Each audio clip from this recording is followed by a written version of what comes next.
What's up, y'all? Welcome back to Dolphins Daily, your daily dose of Dolphins content with your boy Chris Kane. Let's talk about the Dolphins. Listen, we're gonna get into injuries in a second, but we got to start with the big news of the day. The Dolphins have actually gone out and signed an extra offensive lineman, Cole Strange, who was on Cleveland's practice squad. He was a former first round pick for the Patriots to our team. Now, I'm sure some of y'all are wondering why are we signing an offensive lineman in the second week of the season? Doesn't make sense. It does because James Daniels has been moved to the IR. He's going to be out for the next 4 games. We talked about this yesterday on the show that he's going to be out for multiple weeks. Don't be shocked if he's on the PUP list, the IR list, and here he is, which means he's going to be out a minimum of 4 weeks.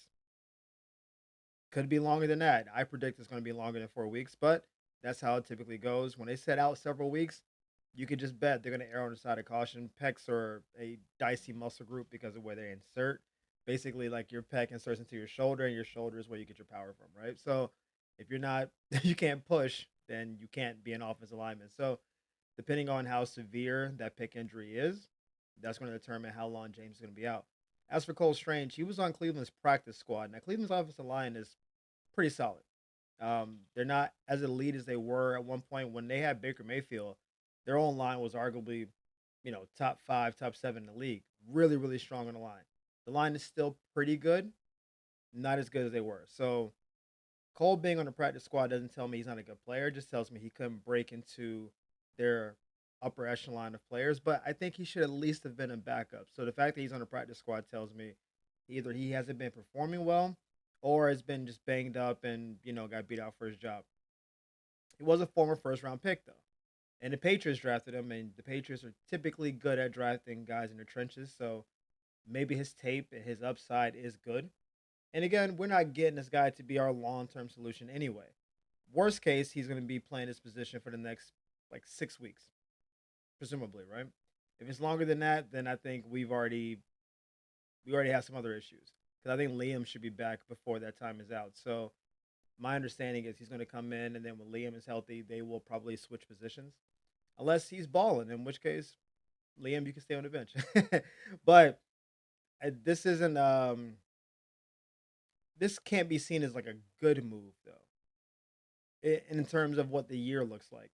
If you're picking up offensive linemen in the second week of the year, that means that whoever you had as a backup guard, you don't think is competent to play, which is a problem because given the offensive line injuries we had going into the year, all the backups should be helmet on, standing up on the sideline, like, hey, I'm a breath away from being in the game because we have a lot of offensive line issues.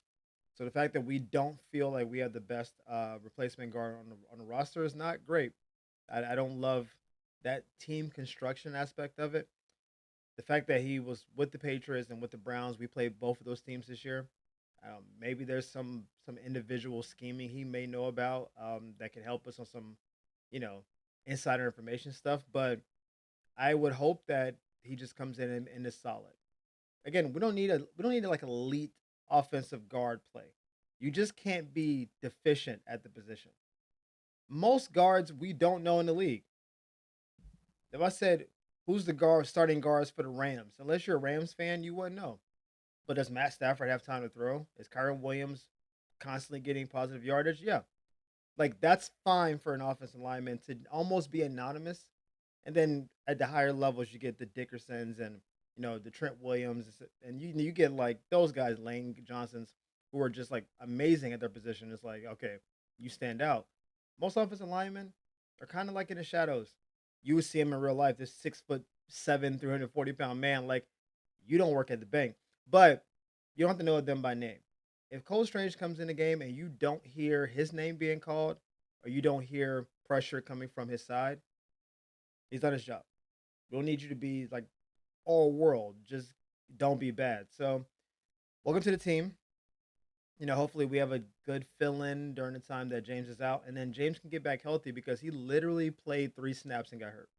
So, we don't even know how he would have acclimated to the lineup. He never really got a chance to get a good sequence and good vibe going.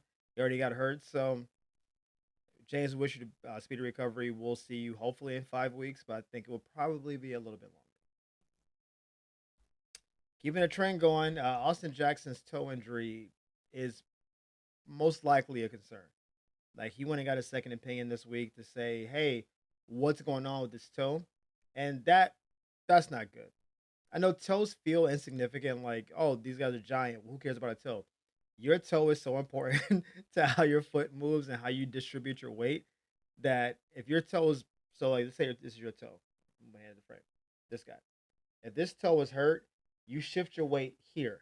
And so you're gonna be slightly off center because you can't fully distribute your weight evenly. So when you're an offensive lineman and you do your kick and you get back in your stance, if you can't be solid and you're kind of favoring leaning away from an injury, then that makes you less stable to do your job. So any like kind of bump move, any like swim, even like a good bull rush can get you up out of here because your base is not good. If he's getting a second opinion, that means that whatever he's been told about, oh, you can just play through the pain or the injury's not that bad. He and his team obviously don't believe it because he's going to get it looked at again, and now he's questionable for this week. What I'm hoping and praying is that he does not also end up on the IR because we don't need a tackle and guard brand new week two when the guys week one weren't good. We don't need the backup guys coming in. You already know how important I thought Austin Jackson was. I said I thought he was arguably the most important injury we had going into the year, maybe even above Devon Achane because he's guarding to his blind side, and we saw that blind side get abused in this game against the Colts. You put someone else in that position, we're less reliable on that side of the ball, and we already saw Tua get a little finicky. I mean, Xavier Howard said he was in panic mode when the reads weren't there. I don't think he's wrong. You think he's going to be less panicked with two new offensive linemen against a team that's a division rival that already doesn't like you and has played you twice a year for the last few years? It's not a good formula. It just isn't a good formula. I'm hoping he can play through it. I'm hoping the toe's not that bad, but the fact that he's getting looked at more tells me that he's either in a lot of pain or he just doesn't feel like he can distribute his weight the right way. And that's concerning because it almost certainly suggests he's going to miss time again at some point. And given our offensive line, how much time can our starting right tackle miss before, God forbid, something happens, right? I don't love this. I think it's I don't know if it's worse than James Daniels is because we were really, really bad at guard last year, but we were good at tackle. So we only seen our offensive line be bad interiorly as of the last year. And now we have an interior and outside guy hurt. I like I was trying to think of something like hopeful to say, but it was just like it's frustrating. And we have a rookie at the other guard. So you got a brand new guard that's a rookie. We have a guard that you signed that got injured, and then your right tackle is also injured. Let's move on. Given all the injuries to the team and the tumultuous offseason, it's reasonable to understand why Coach McDaniel has been seen as the first coach to be projected to be fired this year. Like Coach McDaniel is very much on the hot seat. I don't think there's a hotter seat in the league, especially after week one. The worst performance of any team. I'm including the Giants. I'm including Carolina. The worst performance of any team this weekend. Coming into a year where it's like, hey, if you don't get it right, you won't keep your job. And then you have arguably your worst coaching game ever right afterwards. How could you not be on the hot seat?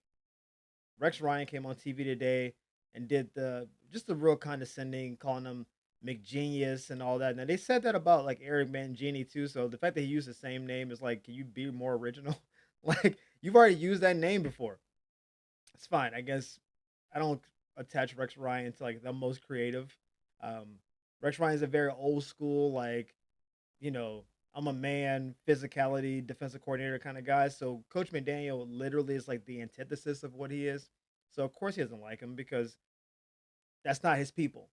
The way he goes about the game is the opposite of Rex. Rex Ryan was, we're gonna win with the Sanchez. We're going at people. We're hitting you up front. Linebackers are great. Darrell Revis is a god, and we're gonna just live that way. Didn't care about quarterbacks. Didn't care about having good offense. So yeah, Rex is not his people. Understood. I don't think they know each other for real, but it's just there's no love lost there. But the question of should he be projected to be first coach fired? I don't know how he would not. Because Carolina is not going to fire Canales this year. The Saints are not going to fire Kellen Moore this year. No matter what happens, basically, Canales showed enough at the end of last year, and Kellen Moore is in his first year. So he's not going anywhere. Um, if Shane Steichen and the Colts had been bad this year, he was on the chopping block. But the fact they started the year off so strong, I feel like that's probably another show the people, hey, I know how to coach. I know how to do my job. I mean, is there a coach that has done more recently a more underwhelming job that can lose his job? I don't think there is one. Somebody might leave. I can see a coach leaving just to retire or go to a better job. Sure. But fired, I don't know. I think it squarely is on Coach McDaniel because it's not just him. It's also the entire organization. Like it's him and the GM. It's you can't fire your owner. But I do think that when you come out and do that to start the season, what you don't do is quiet the critics. No one who was like, nah, just give coach a chance, man. He's still pretty good. Watched that game and left the game being like, feel good about my feel good about my take on this guy. Like you feel worse. You feel like, oh no, you laid an egg. After I told people, no, he's getting the team back. Like he got rid of all the players who didn't like him or respect him.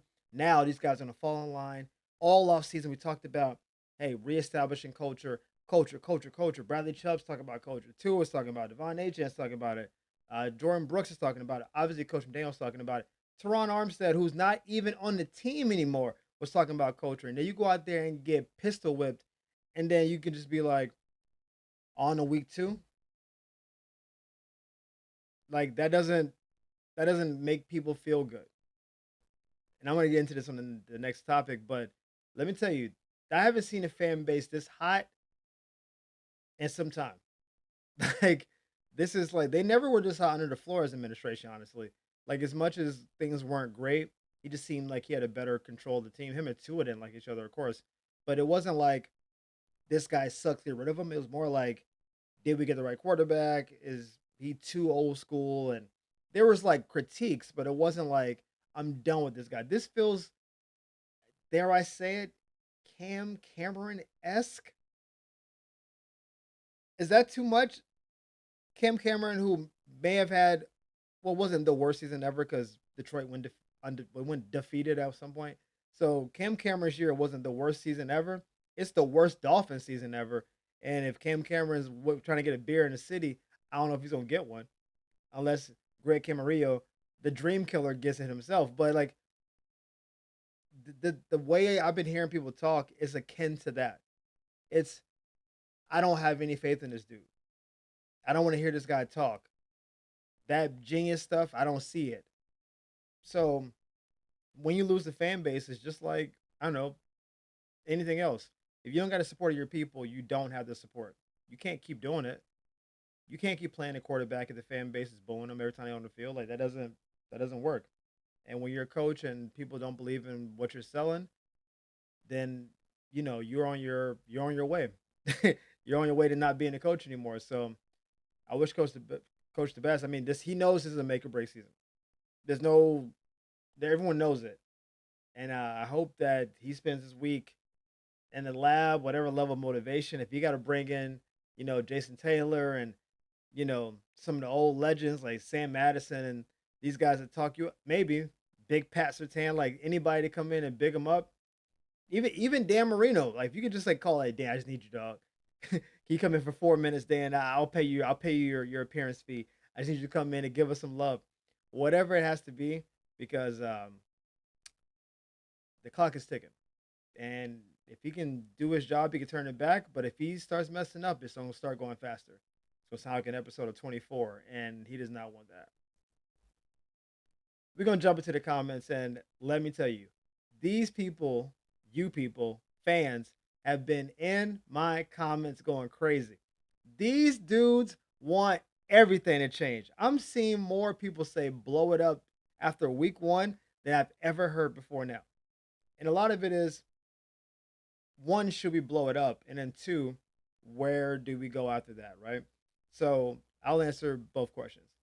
Should you blow up the situation right now? Too early to tell. I can't say that you should or you shouldn't. I still think there's a lot of wins in the schedule.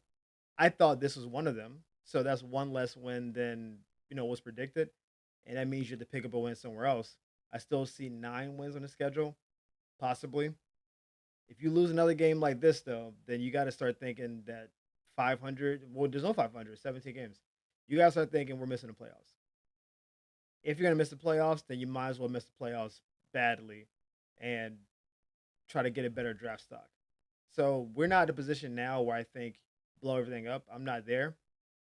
I do think for long term health, this construction of the team is probably not the best. Like it feels a little Cincinnati esque to me, where now they have Joe Burrow, so they probably feel better at quarterback. And obviously Jamar Chase is he literally won the triple crown last year. What are you talking about? But their offense isn't great. Their offensive line is terrible. Their defense is bad. So how could you really believe in Cincinnati, even with Joe Burrow, T, and Jamar?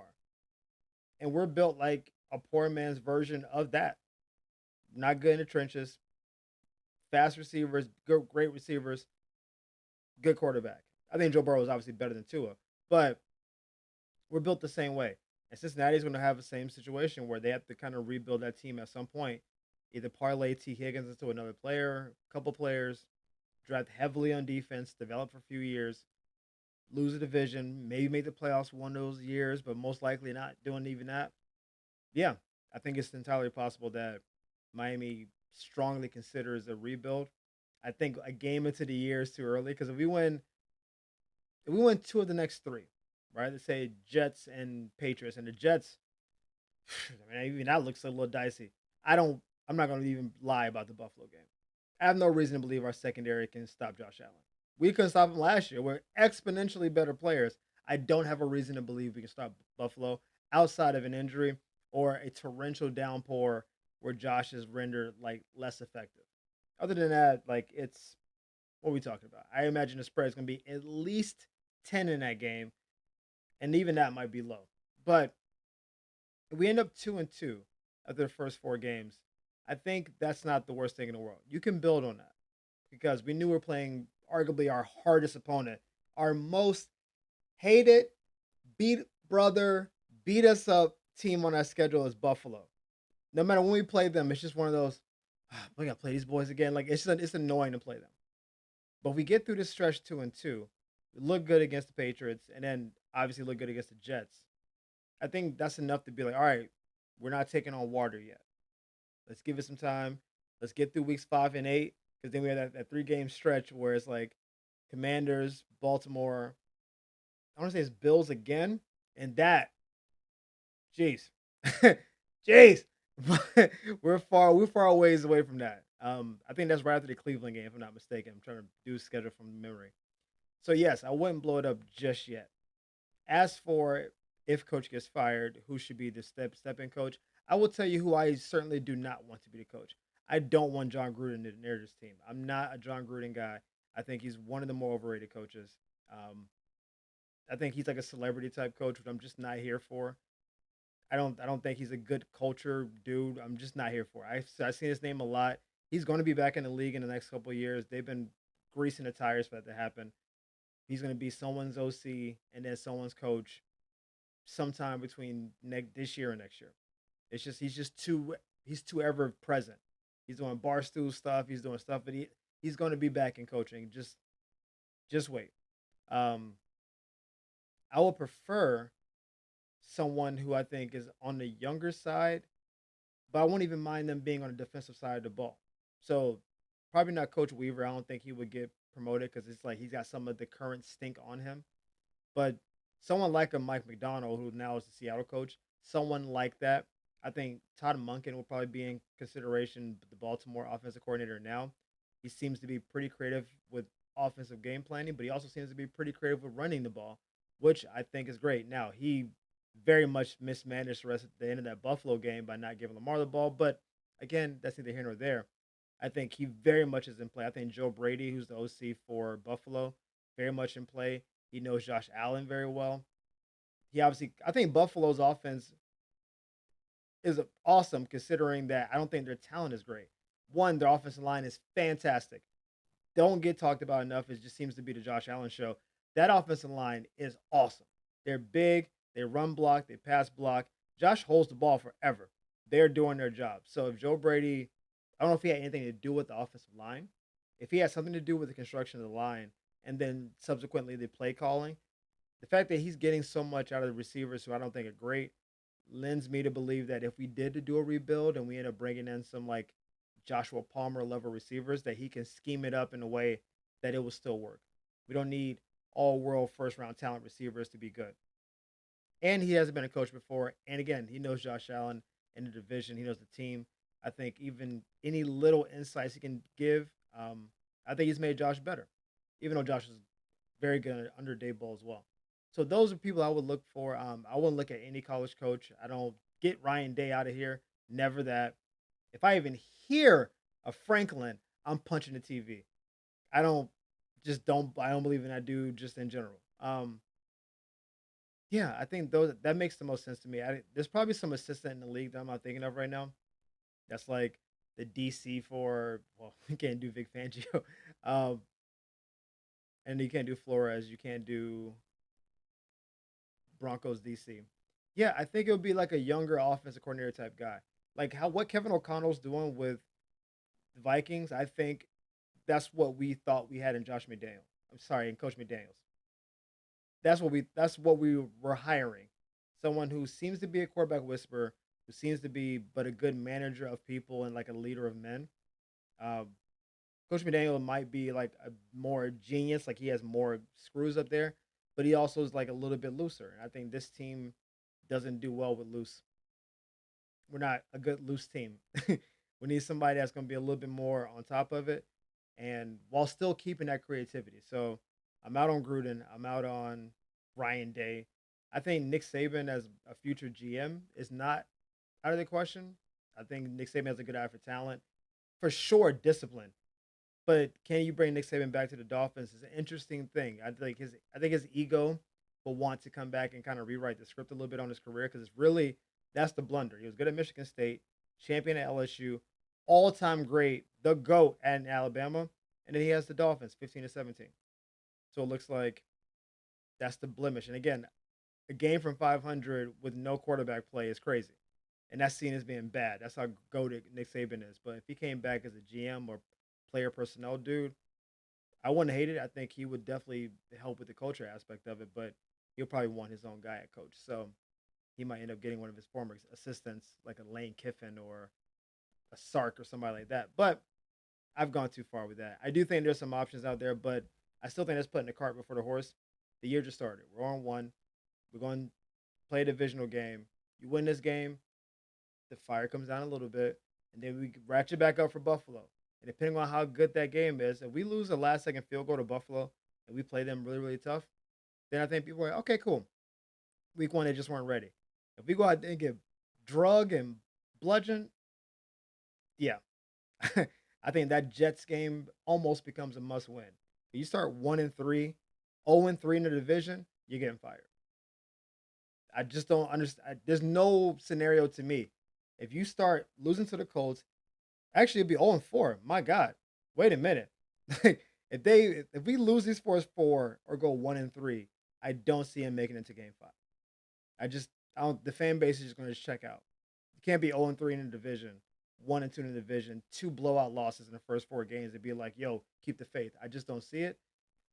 But we'll see how it plays out. But as always, guys, thank you for tuning in to Dolphins Daily. We appreciate the love and support. Thank y'all for the likes and the subscribes. We're still on the road to 2K. I think we're at 1.96 right now. We're so close. We're so close. We can get there. I'm looking forward to it. Thank y'all for all the love and support. We'll see y'all next time on Dolphins Daily. Peace.